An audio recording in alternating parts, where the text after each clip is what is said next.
I've been watching it for 40 years. Are you kidding me? You're listening to Winning Cures Everything. Game day, baby. Wake up or get out. Here's your host, a confident young man, a superb athlete, Gary Seegers. Welcome in Winning Cures Everything. It is, of course, the Thursday, October 5th edition of the show, and it is week 6 in college football. We got a lot to get to today, so I don't want to waste a whole lot of time, but I do want to tell you, of course, I'm your host, Gary Seegers. You can follow me on the Instagram and TikTok at GaryWCE. You can follow me for all of my plays and any information that I get, etc., over on Telegram at GaryWCE. And you can get me on Twitter at Winning Cures. That is the show's page. I will be on there. If there's anybody that wants to hop into the chat, any questions, etc., anything you want to toss in about the games that I'm going to talk about today, go ahead and do that. If you feel like supporting the show, buymeacoffee.com/winningcures. That is the best way to do that. Let me go on and tell you, later on today on the Winning Cures Everything YouTube channel, we've got Three Dog Thursday. Miami BJ jumps in. What do you think about Miami? We're going to get to that one. We're going to get to that. It's a little bit later down here, but if you've seen this show before, you know that I kind of rapid fire this thing. I go through, spend about 2 or 3 minutes on each game. Be on the lookout. We will talk about Miami and Georgia Tech. Yes, so TJ Reeves does Three Dog Thursday every single Thursday. It will be on this channel at 2 p.m. Central Time, 3 p.m. Eastern. So be ready for it. Be ready for it. It's coming up pretty much right after this show. So be ready for that. The BetUS College Football Show. I do that every Tuesday and Wednesday, 1 p.m. Eastern Time, live on the BetUS College Football channel. You can find that on YouTube. There's also the BetUS Football Show on your podcast feed, whatever your favorite podcast app is. And the games that we talk about on this show are typically the games that we do not discuss over there, right? So we hit anywhere from 15 to 20 games a week on the BetUS channel. Well, then I just fill out the rest of them here and give you my thoughts on all of these different games. So let's not waste a bunch of time. Let's go on and get to it. We'll start off with this, my record recap thus far this season, and we'll write down the times, of course. So far on the year, I am 52-45. Okay, and I don't count the pushes because you just get your money back for those. But I'm 52-45. That is 53.61%. 12-8-1 last week. So gave out 21 picks, went 12-8, had one push in there. But yeah, there you go. Let's see. Kenneth Collins said, "How you doing, brother? I'm with you. I think Purdue is the play. Walters knows." All right. Well, we'll see. We'll see what happens there. Okay. But we'll get to that one. Let's go ahead and start it up now by talking about Kansas State and Oklahoma State. And we're going to pull it up on the screen. This one's a Friday night kick, 6:30 p.m. Central Time, God's time zone on ESPN. And my numbers love Kansas State here. Now, typically, you're betting against Oklahoma State in Stillwater. Gundy as an underdog has been absolutely incredible. But, man, when you start to break this thing down, there's not a lot to like about Oklahoma State's team. Number 108 PPA margin to number 29 for Kansas State. Now, Kansas State did not look good on the road against Missouri. They had some big plays, but they also gave up some big plays. What does Gundy have schemed up here? I don't know that he does have anything, right? I mean, we saw this game last year in Manhattan. It was 48-0, Kansas State. It was a beating. Now, this Kansas State team has changed, but I think Oklahoma State has actually gotten worse from last year. You start looking at offensive success rate, number 105 for Oklahoma State. There's not a way for me to figure out, like, okay, pass success rate, Oklahoma State's number 81, Kansas State's defense number 61. Like, Luther Burden did a number on this Kansas State defense. I don't know that Oklahoma State's got anybody that can do that. So I think that's the biggest issue, is how is Oklahoma State going to score? Now, on the other side, of course, you can see here, okay, everywhere that you look, Kansas State has an advantage. You know, even if you looked at Oklahoma State's rushing defense, number 39 PPA per rush, well, Kansas State is number 23. You look at rushing success rate, Oklahoma State only allowing number 21, 33.59% success on rushing plays when they're on defense. Well, okay. Kansas State is number 25. Nearly 50% of their rushes are successful. Rushing explosiveness. Oklahoma State is number 113 in the country in rushing explosive plays allowed. Kansas State is number 43.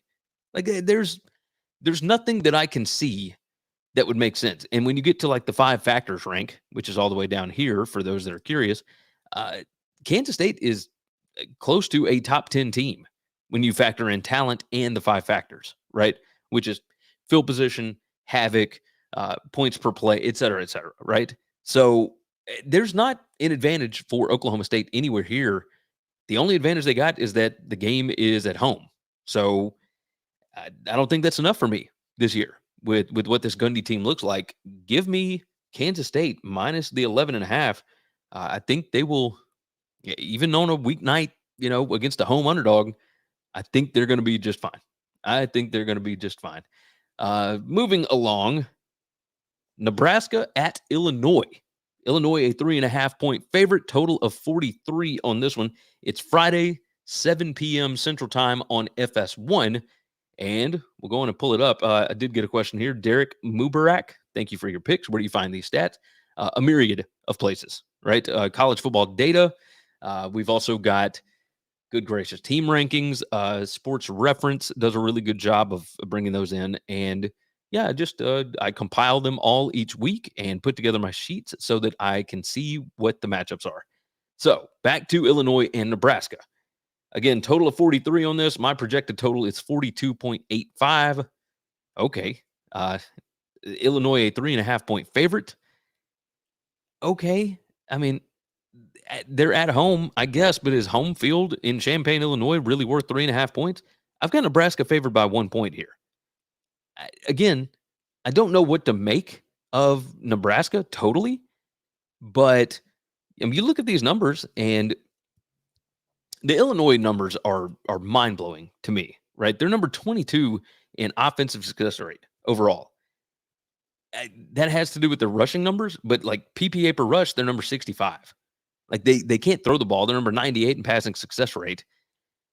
There's nothing on Illinois' defense that scares me. I think Nebraska is going to be able to have some success, even though they're not great on offense. And we'll scroll down so you can see exactly what we're talking about. At Nebraska, they don't throw the ball very much.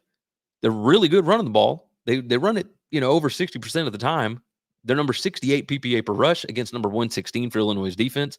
Number 48 in rushing success rate against number 122 for Illinois' defense here. At stuff rate, Illinois can't get stops at the line. They're number 127 on defense, number 128 in offensive line yards allowed. Yeah, Nebraska's going to be able to kind of bully them here. And Derek, jump back in. Thank you. I love Nebraska in this spot. Yeah, I think I kind of do too. There's not a lot to like about Illinois thus far this season. So, with that said, it's 3.5. Yeah, I love the hook. Yeah, give me Nebraska plus the 3.5 on Friday night on the road. That's what I'm going with on this one. And we'll move along. Next one, we're moving to the Saturday slate now. Okay, LSU at Missouri. No, we're not going to do that one yet. Let's hold off. That's a tease, I guess. USF at UAB. And UAB, a 3.5-point home dog here. Total of 68.5. This one's at 3 p.m. on ESPN2. And they changed the times up. That's why I'm doing this one a little bit early in the slate here. But I think the demise of UAB has been greatly exaggerated. Okay, this team is not good on defense, obviously. Like, they are really not good. Number 130 in defensive PPA per drive, which you can see right there. But when it comes to offense, I mean, Trent Dilfer has this bunch rolling. Jacob Zeno, the quarterback, has been really, really good. Yeah, I'm a fan here. Number 49 PPA per pass on offense. Number 37 on defense. Number 37 per rush. And number 49 PPA per pass. USF is like better on defense, but I think some of these numbers are skewed because of who they've played. Alabama can't throw the ball, and Navy hasn't been throwing the ball. So their passing success rate and all that, I don't know how much I trust it. I am these. By the way, this projected total way off, way off. The total is 68.5. I don't know what my numbers are doing here on this part of the model, but regardless, it does like USF by a point. I think UAB can keep this thing close. I think they got enough players on offense to be able to stay in this thing. When you look at, South Florida's offense, number 112 PPA per pass, number 57 PPA per rush, and that's where they'll have the advantage is running the ball. The only issue is they can't stay consistent with it. USF, number 124 in standard downs PPA, number 127 in standard downs rate. They're not good in early downs for whatever reason. So do I think USF wins the game? Probably. Do I like the fact that I can get UAB and a pretty good offense at, 3 and a hook at home? Yeah, I like that. So give me UAB plus the 3.5 here. I feel good about that one. I feel good about that. All right, next up, now we'll move to the SEC. LSU at Missouri. Missouri, a 5.5 point home dog, total of 64.5 on this one. And it is at 11 a.m. Central Time, God's time zone on ESPN. Let's pop it up on the screen so you can see the numbers. Let's see. Kenneth said Dilfer has his guys playing hard. They're always good for a backdoor. The quarterback is efficient. Yes. I like this, Jesse. Somebody better smash that like button. This is the first time I've done this one live. I'm running out of time at the house because the schedule is completely different with the newborn at the house. So I'm just having to put this thing out whenever I can. So hopefully you guys appreciate it. I appreciate y'all for being here. Back to Missouri and LSU. Missouri is a 5.5 point dog. I have them favored by 4 points here. Okay. I mean, the strength of schedule certainly favors LSU, right? You go on the road, you play at Ole Miss, you go and play in a neutral site against Florida State. That is certainly better than what Missouri has played, where their road game was at Vanderbilt and their toughest game was at home against Kansas State, a team who they can throw the ball on. I don't know that I have seen a team that is so different from one side of the ball to the other. If you look at these numbers, number 1 in defensive or in offensive PPA per drive, number 131 in defensive PPA per drive. Nobody can stop them, and they can't stop anybody, which to me lends itself to the underdog covering, whether it is backdoor, whether it is by whatever else, right? So I think I'm going to have to pick against LSU pretty much the rest of the year because they're going to be favored in a lot of games. They got a ton of talent. Going on the road here, Missouri is believing in themselves right now. This is an undefeated team, and you look at what Missouri does best on offense. Number 13 in PPA per pass, number 45 in passing explosiveness, number 24 in passing success rate. They're number 20 on passing downs PPA. They don't throw a lot of interceptions. Yeah. LSU's defense, number 125 PPA per pass, number 102 in passing success rate allowed. It's terrible. Terrible. You don't have to worry too much about Missouri running the ball. Luther Burden and that wide receiving core, Theo Weiss, etc., they're going to be able to do a lot of things against this LSU defense. And on the other side, yeah, the Missouri defense, I think they'll be able to stop the run a little bit. But for the most part, I think Jaden Daniels is going to be able to do what he wants to throwing the ball. They're number 74 PPA per pass, number 55 passing success rate on defense for Missouri. I mean, LSU's numbers are just through the freaking roof. Through the roof here. So, yes, it's not one that I am like huge on, but I do like Missouri plus 5.5 here because, I mean, my numbers have them as a favorite. So, I'll roll with that. Derek said, what's the difference between the ESPN strength of schedule and the regular one? The strength of schedule for the ESPN one also factors in like power ratings and whatnot, as opposed to just like regular win-loss, etc. So there's a lot of different ways you can look at it. The ESPN one I have found to be kind of reliant, right? There's the strength of record. That's one thing, but strength of schedule is something completely different. If you've not already, go ahead and like the video, subscribe to the channel. We're trying to get to 10,000 on this channel. That's my plan, my hope, my goal for this season. So I would certainly appreciate that if you would go ahead and knock that out. Packer coming in hot already. ESPN skews everything towards the SEC. Do they? I mean, I get what you're saying. I mean, they kind of always have for years. But, I mean, do they really? Are we going conspiracy theory this early on a Thursday? And I say this early. It's afternoon, but regardless. All right, moving along over to the ACC, and I guess the independent route. Boston College heads to Army, and Army is a 3-point favorite at home, total of 50 on the game. It's 11 a.m. Central Time, God's time zone, on CBS Sports Network. And let's go on and pull this thing up. And, yeah, Packer said Tez is free. Yes, Tez Walker ruled eligible by the NCAA. I haven't gotten to see a whole lot else. Again, newborn was up from 2:30 to 6:30. It's been a wild week, a wild 3 weeks. Let's see. So Boston College, I've got Army favored by 7 points here. Okay. Now the number that's at the top up there, for those that are curious, that is a power rating number that also kind of skews in some of the yearly stats. I've got Army favored by 5 in that 4.95. I mean, just ridiculous. So looking at the numbers on offense, Army number 9 in PPA per pass, but number 105 in passing success rate. Yeah, it's because they score a lot of points when they throw the ball. They just don't do it a ton, and they don't do it to be efficient with it. They are trying to hit big plays, and when they do, then they can squat on a lead. That's what Army does. This new offense, they will find different little kinks in your defense, and they will try to hit a big play. And if they can get a lead, they will just crock-pot you. And that, I think, is what they're probably going to do against Boston College. You'll see some big plays maybe early in this game, and then I imagine that you will see Army just try and run out the clock, because the new clock rules are a bit of an advantage to teams that can actually run the ball. So, yeah, that's my expectation here, is that Army covers the 3 points.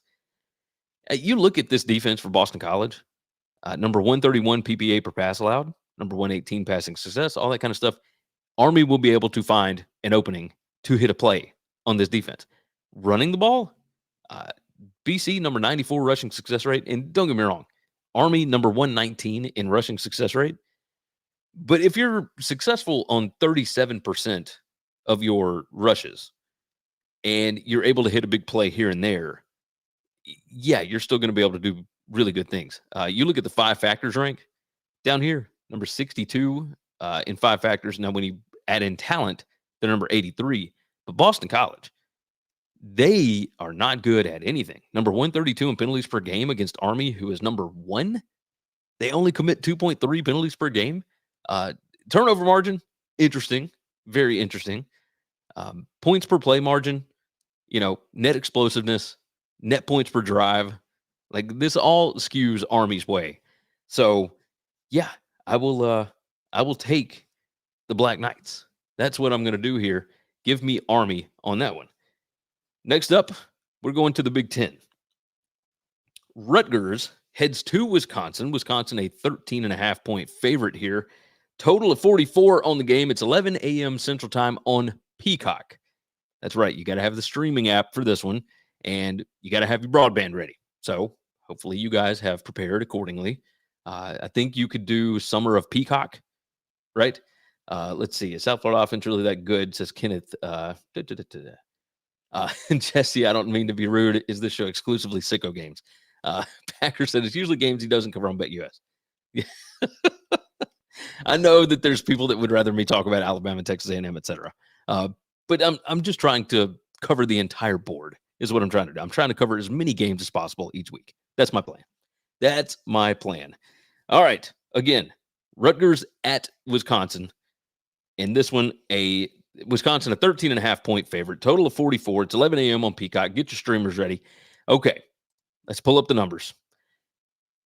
Do we trust Rutgers to cover a number on the road?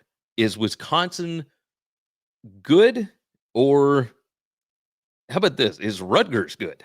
Right? You look at the strength of schedule or strength of record by ESPN standards. Rutgers has played a stronger strength of schedule, and they have performed better against it than Wisconsin. Wisconsin's strength of schedule, number 90. They're number 43 in strength of record, right? So we can make our own assumptions here, right? You look at the Rutgers defensive numbers, number 46 PPA per rush, number 69 rushing success rate allowed. That's what Wisconsin is really good at, right? Number 20 rushing success, number 29 PPA per rush. They want to try and pass the ball some. Wisconsin does.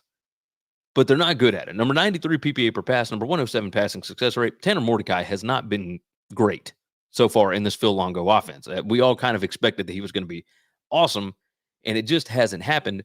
Rutgers has had some success, especially on defense. These two teams are a lot more similar than you would think. And Rutgers, when you look at them, they like to slow this thing down. Pace of play typically favors the team that plays slower, because when they get the ball, they are going to reel it in and run as much clock as humanly possible.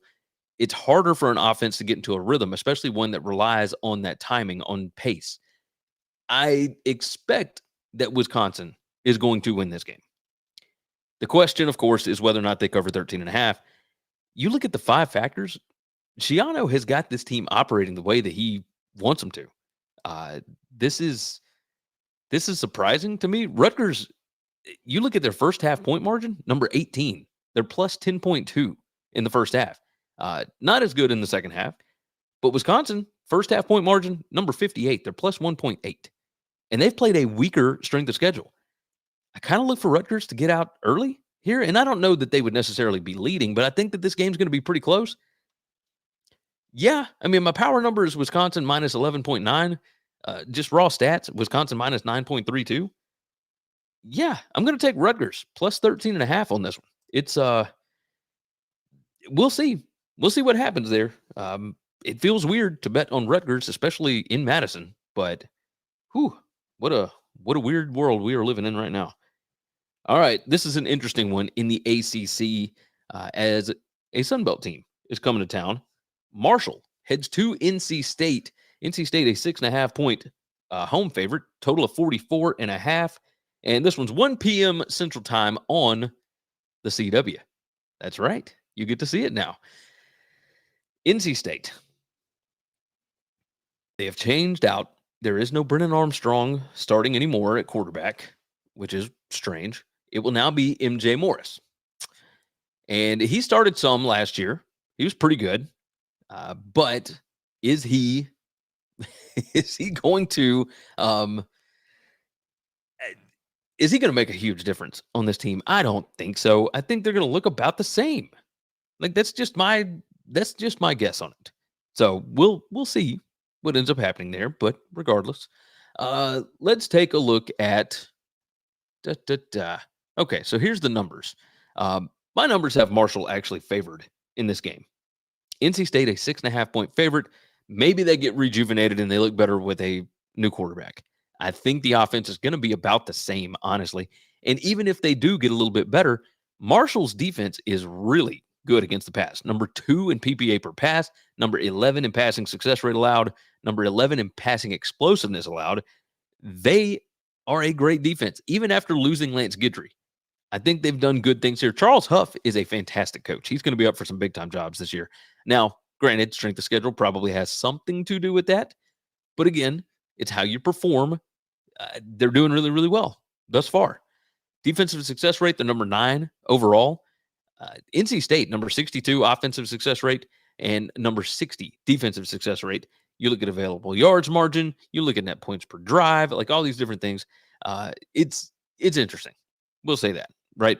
And so the defense, really good, but again, net explosiveness, neither one of these teams is great in net explosiveness. Penalties per game, that points towards Marshall.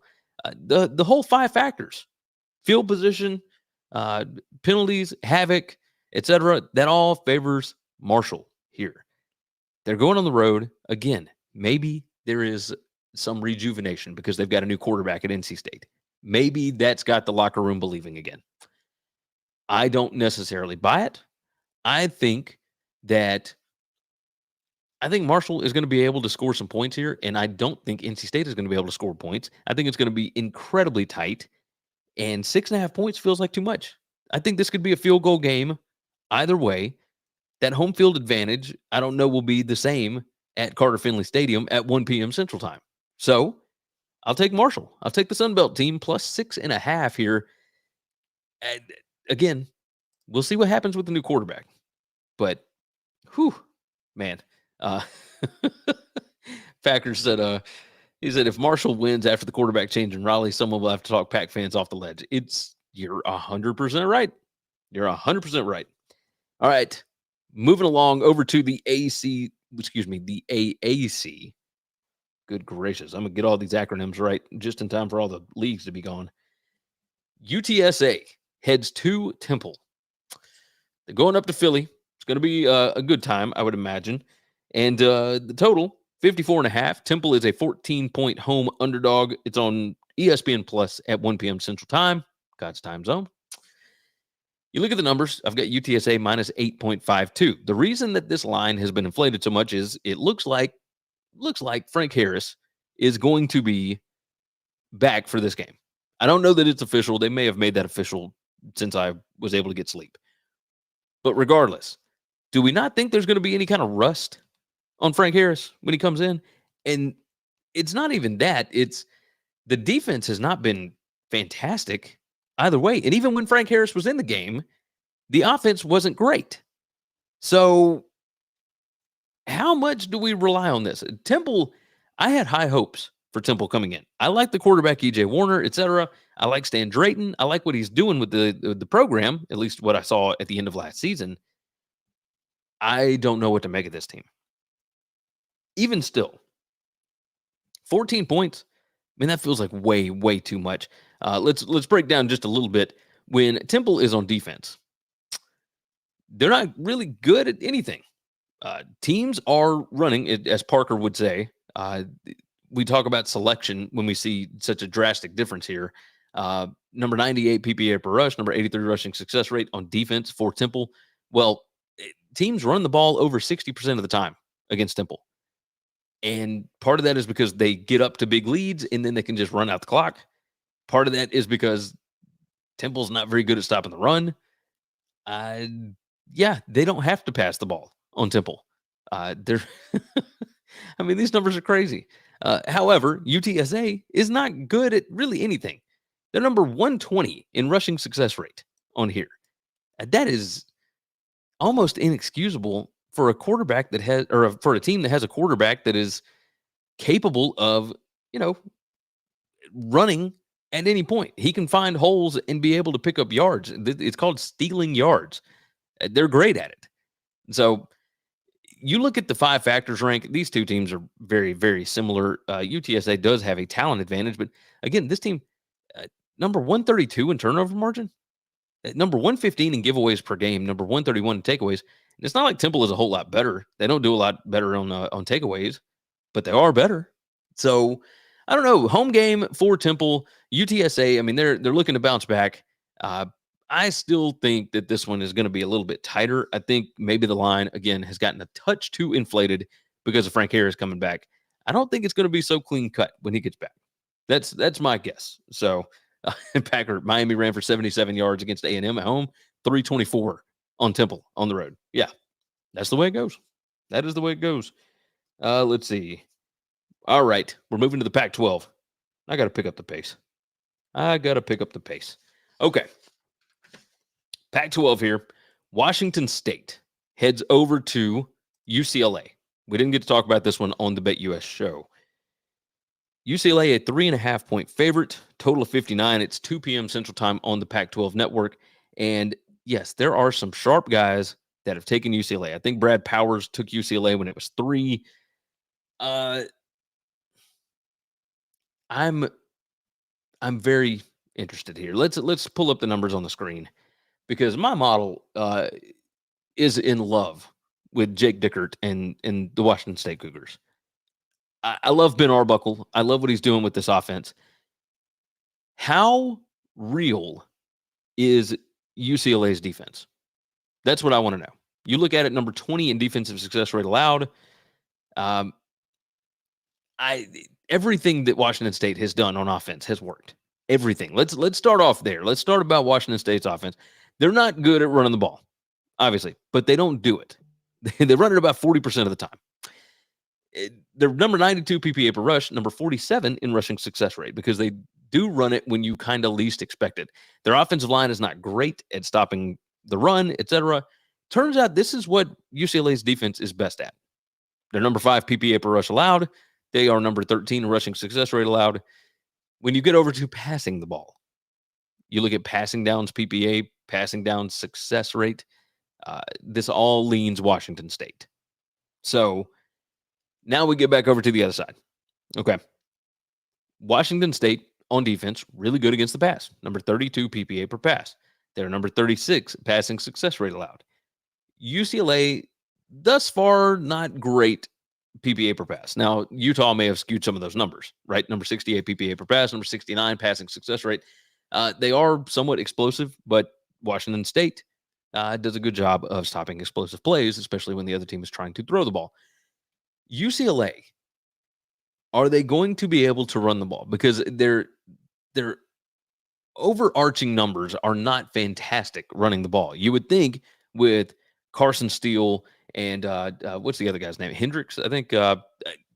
Either way, you know who I'm talking about. They got 2 running backs that are fantastic at UCLA. And then you got Dante Moore, who can get out of the pocket if he needs to.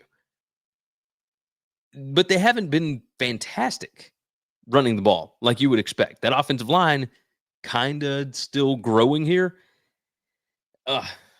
Derek said, I'm putting my bank account on Washington State with those numbers. Do not do that, because we are still early and these are raw numbers. Okay. However, strength of schedule kind of favors Washington State here. Number 89 strength of schedule to UCLA, number 98. I think I'm going to have to go Washington State just because of the hook here. Again, a lot of people love UCLA, especially at home here. But Washington State has shown that they can play some pretty good teams. I mean, they handled Oregon State. They stopped that running attack. Why would we think that they can't stop UCLA's running attack? That's my question. Jake Dickert is a defensive coordinator. That was his job before he got this job. Okay. He understands how to coach defense. I'm going to trust him here. Give me Washington State plus the 3.5. That's the way we're going on the show here.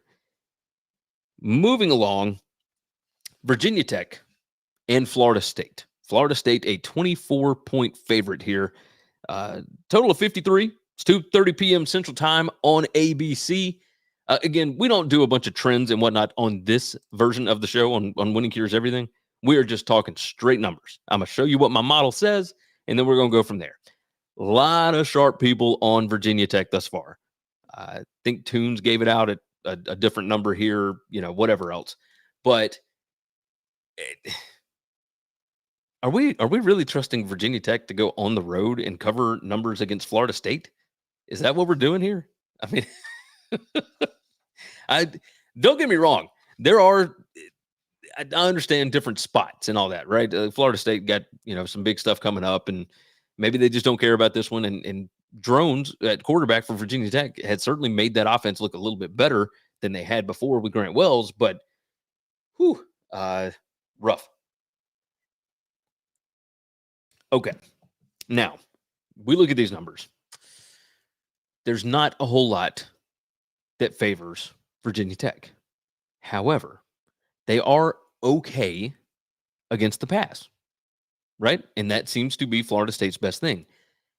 But, man, do they have the athletes to be able to keep up with Johnny Wilson and Keon Clark? Like, there are dudes all over the field, Bell, etc., for Florida State.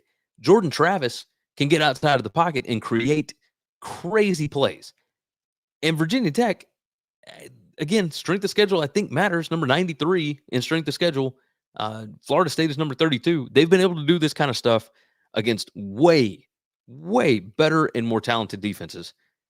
Of course, I say that, and Florida State played LSU. So, so the numbers might be skewed a bit thanks to the Bayou Bengals.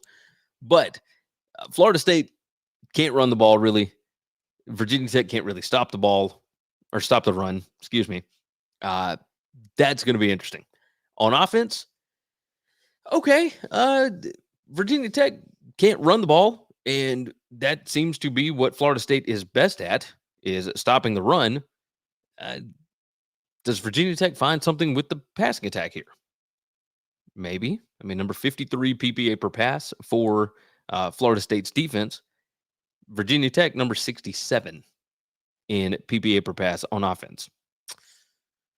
I just don't see it. Like, maybe Florida State is looking ahead to some other things, but this game's at home. It's 2:30 p.m. It's on ABC, so you're in a prime spot here. I'm going to take Florida State. That's my plan. I'm going to take Florida State to cover the 24. Again, I'm not going to feel great about it because I don't love laying huge numbers, but that's what I'm going to do in this situation. I don't trust Virginia Tech with anything, especially against a significantly more talented team. So that's where I'm rolling. Headed over to the Big Ten. Headed to the Big Ten now. And we have got Purdue heading to Iowa. Iowa, a 2-point favorite in Kinnick. 38.5 is the total. 2:30 p.m. Again, it's another Peacock game. So you're going to have your broadband ready, and you're going to have the app. I think you can sign up and get, and this is not an ad for them. We'll get to an ad here in a minute. But I think it's like Summer of Peacock, and you can get like 20% off for an entire year. Or get it for like half off for a year. Or maybe it's the whole year for like $20. I can't remember. It's something crazy. But try the promo code Summer of Peacock, and you get signed up, and that way you can watch these Big Ten games. Because who in their right mind would not want to watch Iowa and Purdue? Am I right? Yeah. It's, again, I see this on the screen. I'm putting my bank account on Washington State with this. No, don't do that. Don't put your bank account on any of these games. This ball is oblong and bounces funny. Don't do that. Have fun with it, though. Have fun with it. I enjoy betting. I bet a lot. But don't bet your mortgage. Don't bet your bank account. Okay, continuing on. Looking at these numbers. This Iowa offense is something else. They're not good on offense. I mean, they're not even close. Number 114 PPA per pass. Number 129 PPA per rush. Terrible. But what's the kid's name? Deacon Hill, I think, is the new quarterback. That's a big old boy. I think he'll be able to run the ball a little bit. I think Cade McNamara has been playing hurt basically all season. I don't think he's been himself. So this offense was not great. Like, it was already operating at less than what it could be. I kind of like the new kid. He wasn't great, but I think that he gives them a little bit more stability here.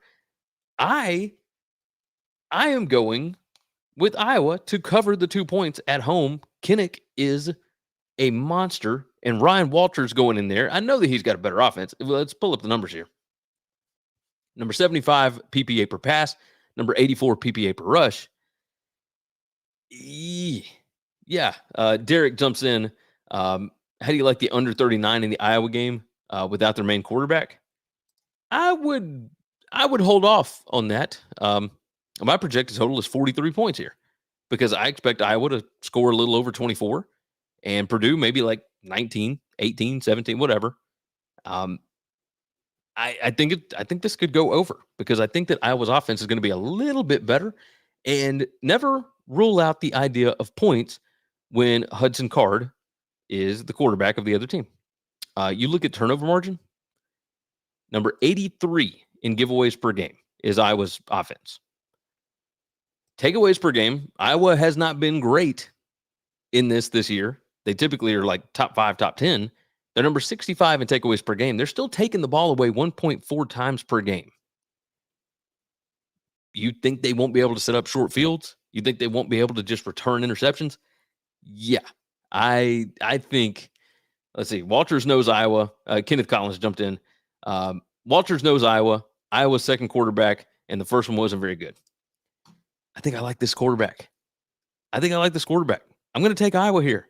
I know everybody wants to bet against Iowa, but Iowa is playing in Kinnick, and now they've had a week with this quarterback who I think could probably perform better than a Cade McNamara that was at best at like 70% so far this season.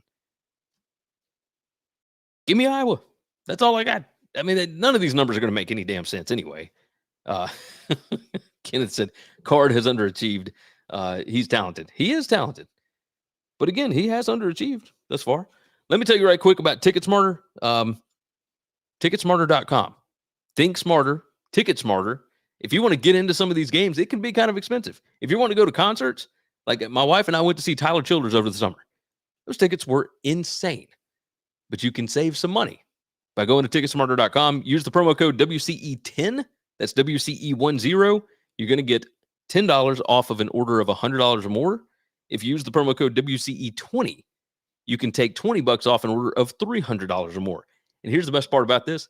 These promo codes, it's not a one-time thing. It's not a sign up and use this and you're done.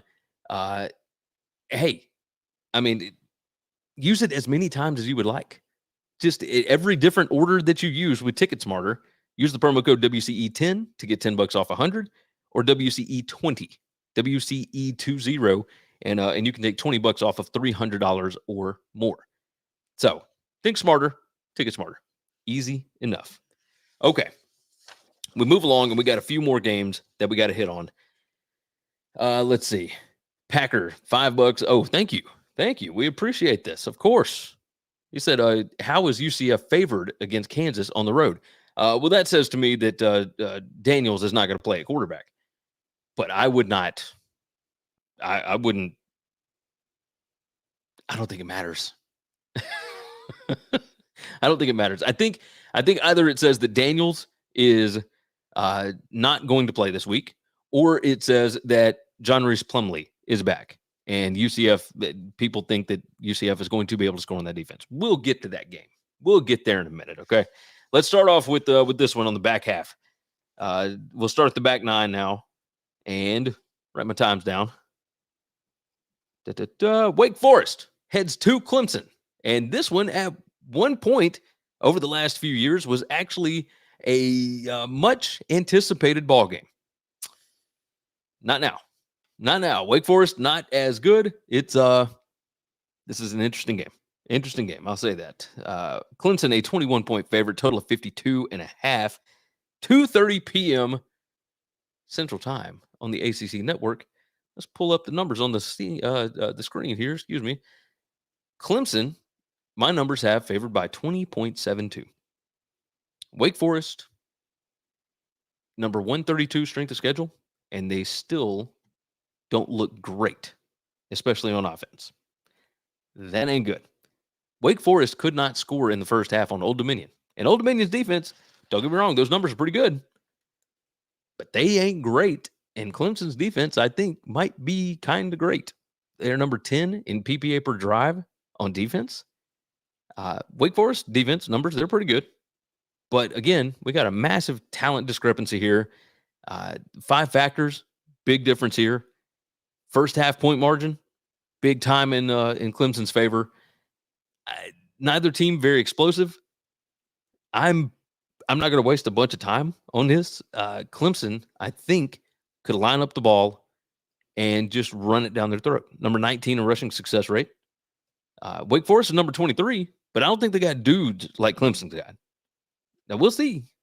We'll obviously see, but while Wake Forest defense is number 23 in rushing success allowed, number 20 in PPA per rush, again, you got to pay attention to this strength of schedule number up here, number 132. That is next to last in the country. They have played one of the easiest schedules that you could possibly play.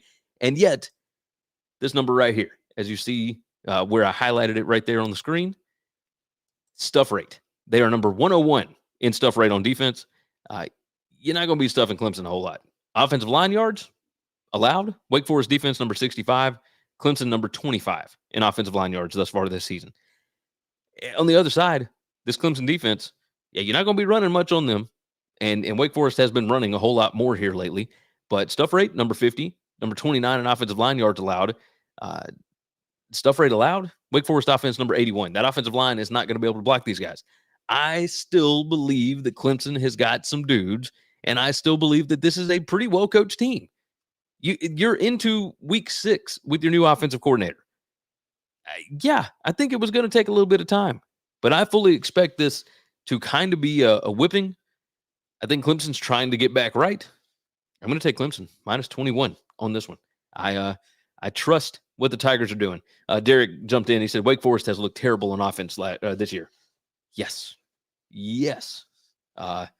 Gozer, I hope I said that right, said Wazoo, one of the biggest public dogs. Dog crap on the road historically. They have been bad on the road here lately. Not even lately, just historically, they have been bad. But we'll see. I mean, that offense, I think, can travel. We shall see. It seems like nobody really covers on the road in the Pac-12. Just a mess. Just an absolute mess. But I trust Cam Ward. Don't you? All right. North Texas. Let's talk about North Texas and Navy. Navy is a 6-point favorite, total of 60.5 here. It's 2:30 p.m. Central Time on the CBS Sports Network. And good gracious, let's pull it up on the screen. There's a lot of red on this. Whole lot of red. North Texas can't stop the run. That's not good. Navy can't stop the pass, and that's not good, especially because North Texas has been starting Chandler Rogers, who is the transfer that came in from Louisiana Monroe, who can actually sling it a little bit. They're number 40 in passing explosiveness on offense is North Texas. Navy's defense, number 125. They allow explosives. That's not great. So, at least there, they allow explosives. Running the ball, North Texas is actually pretty good. Number 28 PPA per rush. Navy, that's what they do best on defense. They stop the run. But teams are only running the ball like 46% of the time on them. So if they're throwing the ball more, where obviously there is a disadvantage for Navy's defense, North Texas can take advantage of that. Now, Navy running the ball certainly has an advantage. That's going to be an issue because North Texas, number 131 PPA per rush, number 118 rushing success rate, number 119 rushing explosiveness allowed. They're not great in offensive line yards. They're not great in stuff rate. I mean, this whole section here is just a disaster for North Texas. And yet, my projection has North Texas favored in the ball game. Okay. Drake jumps in and says, "What's up, Gary?" What's up, Drake? How you doing, buddy? I appreciate all you guys for being here. Go ahead and hit that like button if you would. I certainly appreciate you guys for jumping in. I'm going to take North Texas plus the 6. I think it's too many points. I don't trust Navy to be able to get any kind of margin on anybody. This seems like the kind of game where you could see this being like a field goal ball game. Somebody will kick a field goal towards the end of the game, or somebody will miss one at some point, etc. And that will be the determining factor in this spread. That's what I'm going with. I will trust North Texas as much as I may not want to. But Eric Morris, I think it's going to take a little bit of time. But I think certainly here, I don't like this Navy team. I don't like this Navy team at all. I don't think they know how to win. That's something else we can pull up on this thing. 5 factors rank. Both of them are bad. But when you pull in the talent right there, which you see right down there in the middle, it flips over, right? Navy, not as much talent as North Texas has, and that's going to be an issue. So the 5 factors plus talent actually favors North Texas, which is why I have them favored by a point here. So North Texas plus 6 is the way that I'm rolling on that one. Let's move to the SEC. Vanderbilt heads to Gainesville, and Florida is an 18.5-point home favorite, total of 52 on this game, 3 p.m. Central Time on the SEC network. And let's go on and pull it up here. And I don't know if am I jumping? Is my video jumping? I don't know. We'll figure it out. You guys let me know in the chat. Let me know. I got Florida by 15.98, so 16 points. Total of 45 on this game when the books have it at 52. I don't trust this Florida offense, and maybe I should against Vandy because their defense, I mean, you look at this, number 121 PPA per pass, number 109 passing success rate allowed. They allow explosives. They can't create havoc. They're number 111 in havoc, and Florida's offensive line is pretty good at that. Number 21 in havoc allowed. Florida wants to run the ball, I think, mostly, and I think Vandy's actually pretty good against the run. Now, A.J. Swan is supposed to be back this week. They got some of their weapons coming back on offense, so that's certainly going to be good. But I look at this, and I don't know, man. Like, at some point, I think Vandy is going to cover a number. I think Vandy's going to put a scare into somebody. But this is a revenge spot for last year because Vanderbilt did beat Florida at home in Nashville. I can't get there. Like, the only real advantage that I'm seeing for Vanderbilt is penalties per game. They're number 25. They only commit 4.8 penalties per game. Florida 6.6, right? Turnover margin, they're both bad. But Florida doesn't turn the ball over a lot. They just don't get a bunch of takeaways. So, net explosives, number 74 for Vandy, number 133. I mean, just dead last in the country. Maybe Vandy's offense can find some explosive plays. But do you trust them to do that? Like, I certainly don't. I don't know. I'm not the biggest fan of this, but because I don't want to bet on Vanderbilt. However, if you made me pick this game, which I'm making myself pick this game for winning cures everything, because I'm sure that there will be somebody out there that wants to look at this and say, which direction would you go? My direction would be Vanderbilt. The line is 18.5. I've got him by 16. Anyone ever tell you that you sound like Tony Gwynn? No, I've not heard that. I've not heard. I'll pull that up on the screen. Tony Gwynn. Very interesting. Very interesting. I like Tony Gwynn. That was my favorite baseball player growing up. I don't want to bet on Vanderbilt. However, I really don't want to bet on Florida to get margin with this offense. You saw the Charlotte game. Charlotte is worse than Vanderbilt. It was 22-7. Yeah, that sounds about right. Here it'd be 30-14. Yeah, again, sounds about right. I'd take that. So yeah, Vanderbilt plus 18.5 on this one. And let's pull this off the screen. No Jalen Daniels, he's questionable from Nicholas Tillard. That's the Kansas game. Hey, why don't we go on and talk about that? Let's go on and do that. Over to the Big 12. All right. UCF at Kansas. And when I looked at the line last night, it was Kansas minus 1.5. I'm trying to pull it up on my screen here, and I may not be able to find it quick enough. Total should be around 65, if I'm not mistaken. And we'll figure it out. Kansas? And it's not there. Well, of course it's not, because why would it be? There we go. All right, so we're updating lines. Yeah, it's already flipped. UCF minus 1, minus 1.5. I'm even seeing a minus 2.5 at a couple of different places. Heritage, good Lord. Yeah, so UCF. So Jalen Daniels, probably, we will figure that out. It's 3 p.m. Central Time on Fox. Let me pull up the numbers, which obviously will change a bit with Jason Bean at quarterback instead. But here's what we're going to look at. My numbers with Daniels would have Kansas favored by 7.93. Under no circumstances do I believe that UCF should be favored on the road at Kansas, even with Daniels out. I don't buy it. So I'm going to ride with Kansas plus whatever the number is. I'll put plus 1.5. That's what we'll do. Under no circumstances. Like, that's absurd. Look, UCF PPA margin is great, number 28. But there's something about this team, man.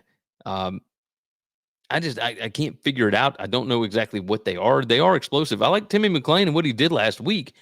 The numbers, PPA per pass, are great. And they'll be able to take advantage of the Kansas defense. However, they don't do it that often. They throw the ball 39% of the time.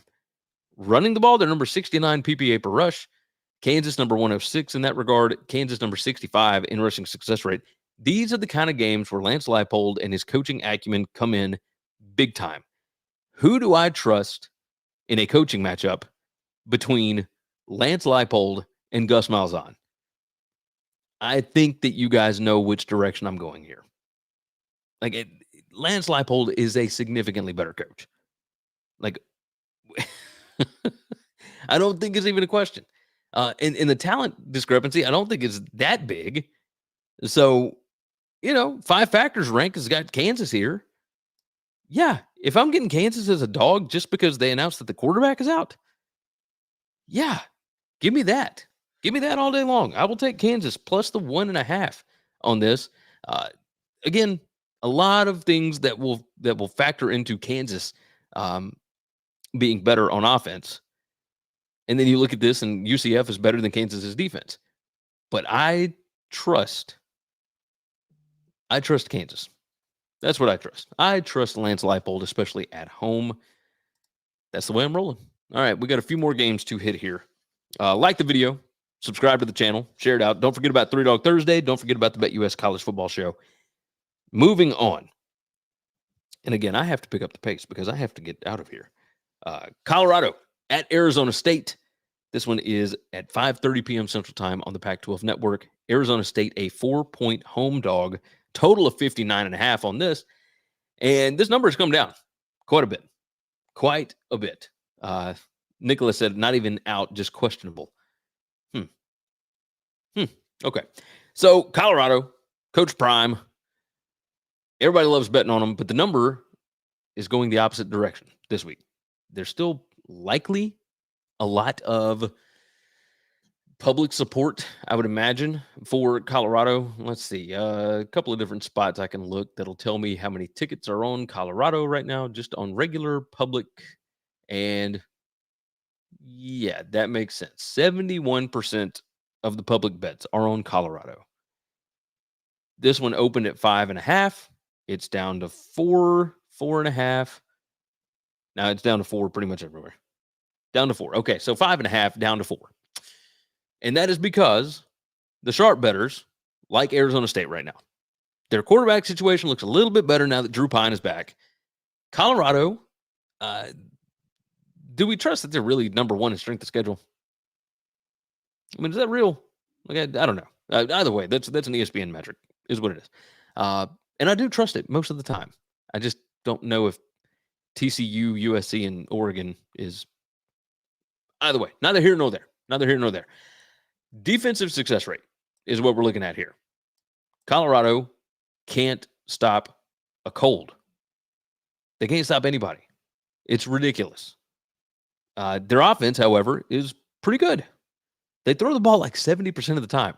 That Sean Lewis is going to get a head coaching job at a P5 school because he took the Kent State offense to Colorado, had some success with it, and it's the same thing. He should have been hired somewhere better than Kent State while he was at Kent State, and he had to go back to an offense coordinator role. But either way, neither here nor there. Neither here nor there. Colorado cannot run the ball. Now, they ran it on USC. I don't think they'll be able to run it on Arizona State. Now, I know that sounds ridiculous because you look at the numbers, number 96 PPA per rush allowed, number 89 rushing success rate allowed. Okay. When you look at, points per scoring opportunity, stuff like that, like this is all kind of a wash. Colorado's number 76 because they get down there, 5 times a game, but they're only putting up 3.8 points per scoring opportunity. It's not fantastic. Arizona State, I think, is Tommy Drake. Colorado's a great second half bet this year. Hey, you look at this. Yeah, second half point margin for sure. But a lot of that had to do with last week. A lot of that had to do with last week. Arizona State, if you're taking full game, take Arizona State. If you're taking second half, probably take Colorado. I think it could take them a little bit of time to figure out what Arizona State wants to do because this team, there are like 3 different versions of Arizona State that you have seen already this year. And there's no telling which one you're going to get each time out. So Colorado, a lot of plays in the game. Arizona State, not as much.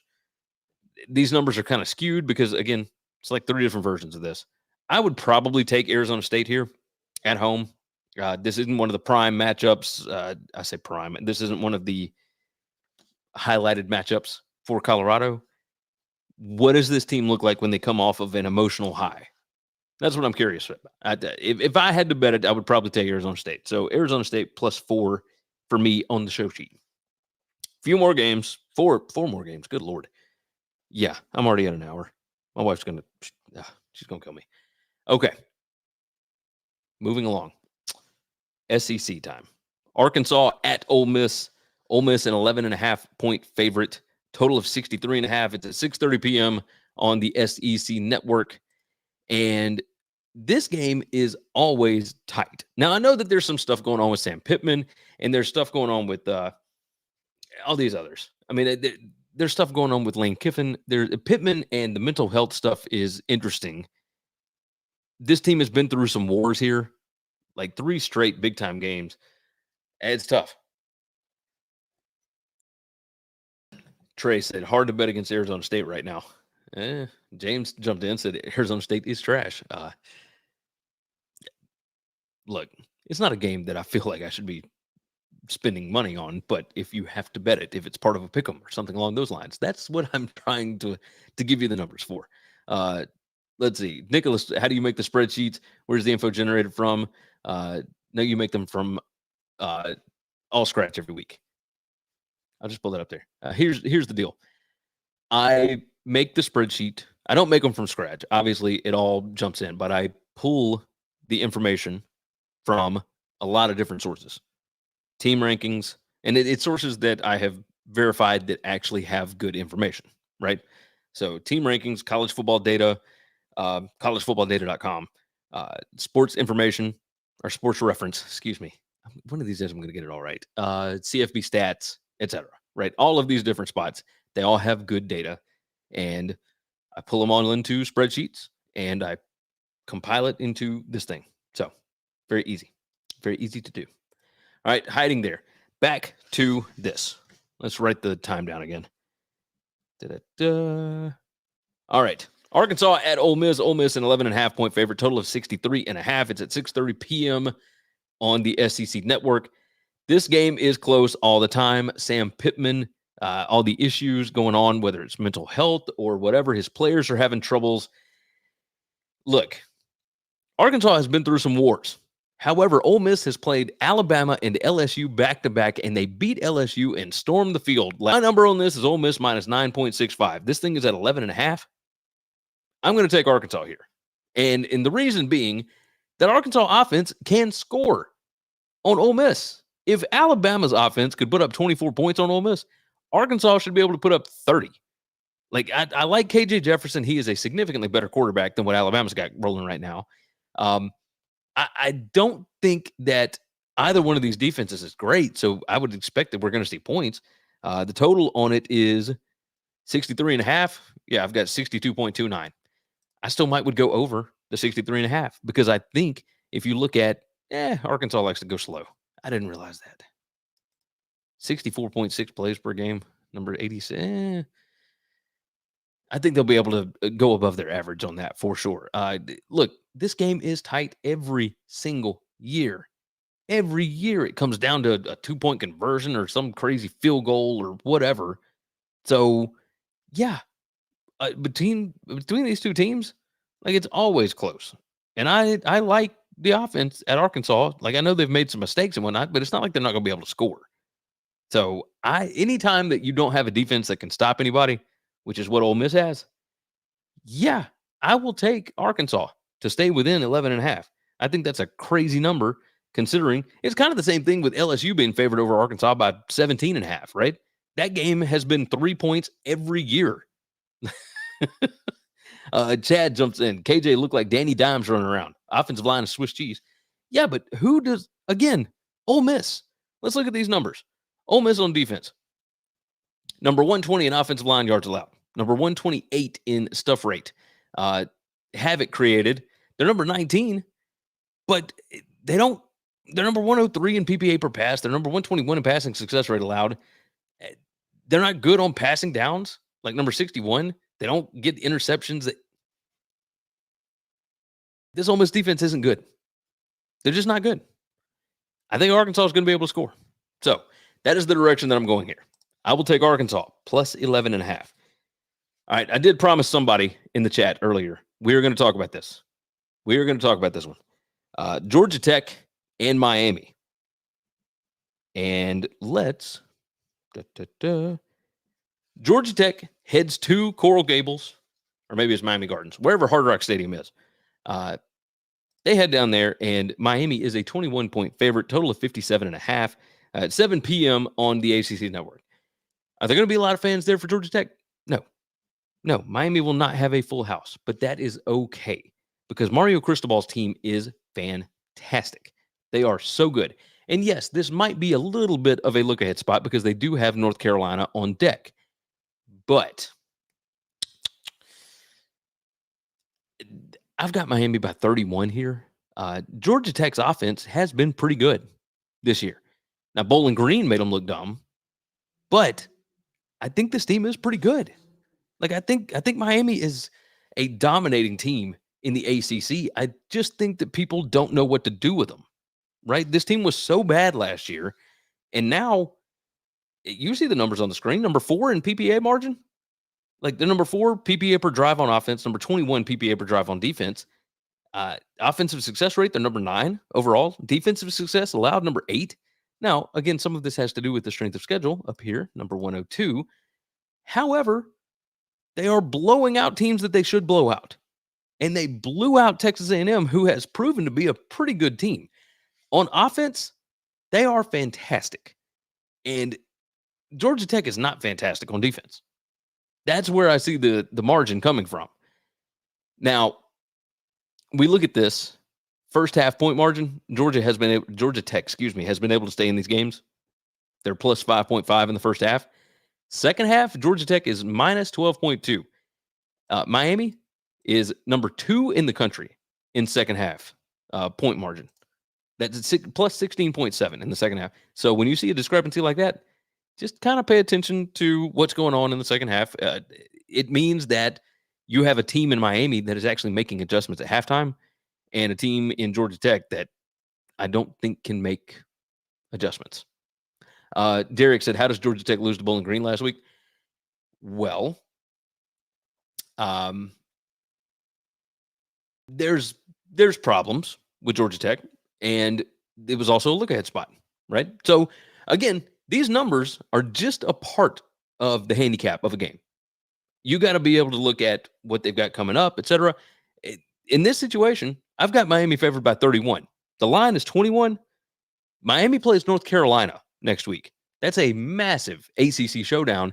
And if Miami is more interested in getting to the ACC championship game and, all that kind of stuff, obviously that's going to be a much bigger game for them than Georgia Tech. Do they allow backdoor covers? Does Haynes King come in with this Georgia Tech offense, who's number 20 in PPA per pass, number 12 in passing success rate here? Do they find a way to score on Miami? Here's the biggest issue, I think, for Georgia Tech. Number 132 in havoc rate allowed on offense. Miami, number 27 in havoc created. That is a big-time discrepancy. Georgia Tech can't run the ball. I don't know that they're even really going to try to here because, this is wild. Rushing success rate, Miami's defense is number 2. Rushing success allowed. Georgia Tech is number 99. You're not going to have a whole lot of success here. Standard downs PPA, standard down success.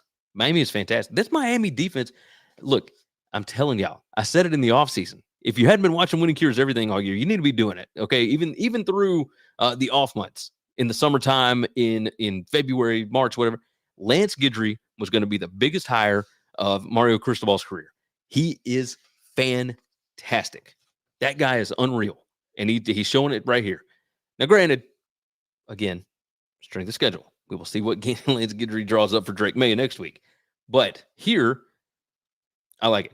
But yes, right here, situational spot favors Georgia Tech.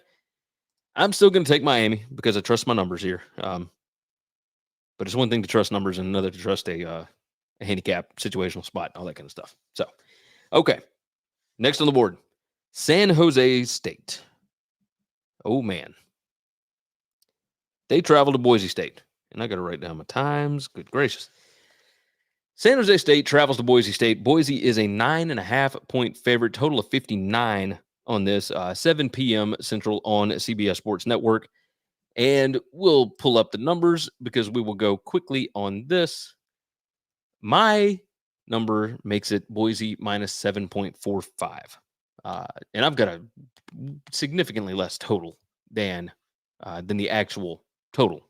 So not going to touch the total here. When there's that big of a variance, I don't want to touch it. However,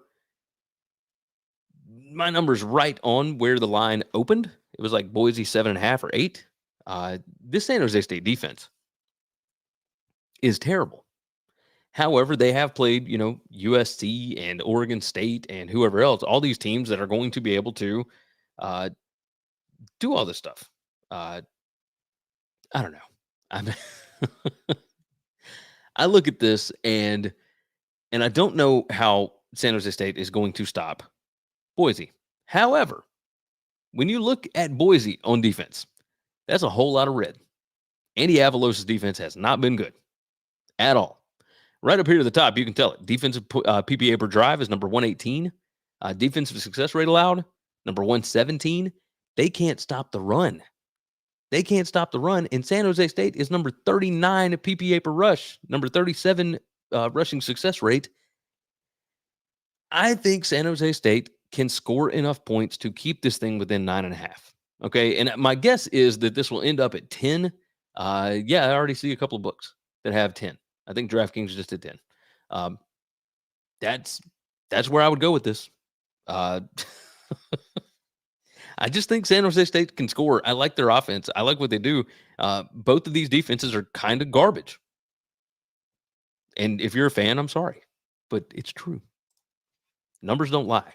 Kind of. Let's see. You guys made me win again last night. Thanks, bro. Waiting on tonight's game. That's Oasis. Hey, we appreciate you, man. We appreciate you.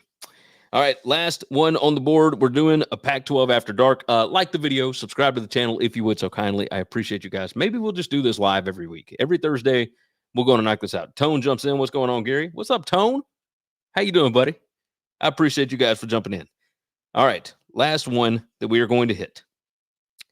And I'm not going to do like a viewing guide or whatever this week because I just do not have the time. Okay. But I love you guys, and I will do it again next week. Okay, I'll do it early next week. Okay, let's do this.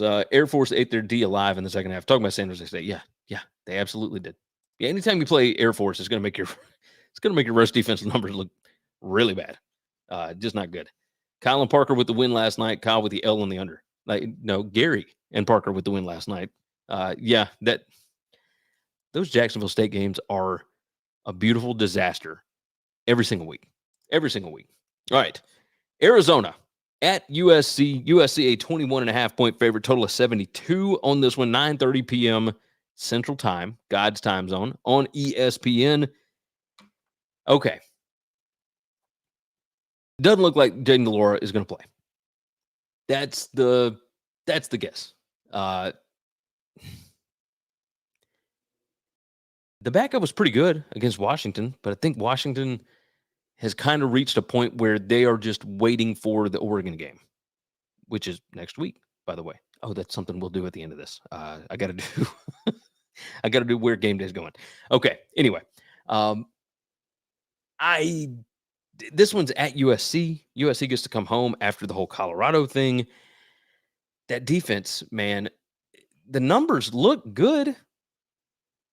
But I do wonder how much they will take their foot off the gas with the Notre Dame game being next week. Situational spot, as you guys have talked about in the chat here. Situational spot certainly favors Arizona because USC is headed to South Bend next week for a primetime game against Notre Dame. Again, the numbers, defensive success rate is number 29 in the country for USC. They're really good against the pass. They're really not great against the rush. But overall, defensive PPA per drive allowed is number 40. So that's pretty good. And this offense can do kind of whatever they want. Last week against Colorado, they got up 34-7, 41-14, and completely took their foot off the gas. Do they do that here against Arizona? They've got most of Arizona's good players. Right? I say most. They took some guys like Singer coming in at wide receiver. They took a couple of defense backs from what I understand. Yes. The problem for Arizona is you look at their overall offensive explosiveness and they can't take advantage of the fact that USC gives up explosive plays regularly. So that's where it becomes an issue. Maybe Arizona will just be methodical and take the ball down the field every single time. My guess would be that they won't because they're number 50 in points per scoring opportunity, which is a scoring opportunity is a first down inside the opponent's 40-yard line. They're number 50 in that metric. USC is number 2 in the country on defense in points per scoring opportunity allowed. Just wild. Just wild. 5 factors all favor USC here. First half point margin certainly favors USC. Arizona is minus 2.5 points in the first half. USC is plus 21.8. That's number 2 versus number 77. Maybe first half bet on USC. Like that kind of seems like the smart way to go. But if I've got to go full game, which we have to, this is the thing that I have created on this channel. I'm going to take USC minus 21.5 because I think that they are not going to want to let the same thing happen as happened last week. Just my guess. I think they got embarrassed. So that is the way that we will ride on that one. Okay, now wrap my time down again, and we will recap.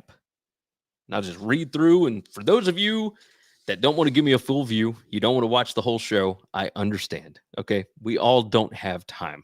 Don't say 21.5 a scary season. Most of the time, it doesn't come down to that. But man, I've been bitten by some half points. I've been bitten by the hook multiple times this year. I understand if you don't have the time to watch the whole show. So with that said, we'll recap every game. I'm going to take Kansas State on Friday night, minus 11.5. I will take Nebraska, plus 3.5. UAB, plus 3.5. Missouri, plus 5.5. Army, minus 3 at home against Boston College. Rutgers, plus 13.5 in Madison. I'm going to take Marshall, plus 6.5. I think they can win the game outright. Temple, plus 14. I will take Washington State, plus 3.5. Florida State, minus 24. Iowa, minus 2.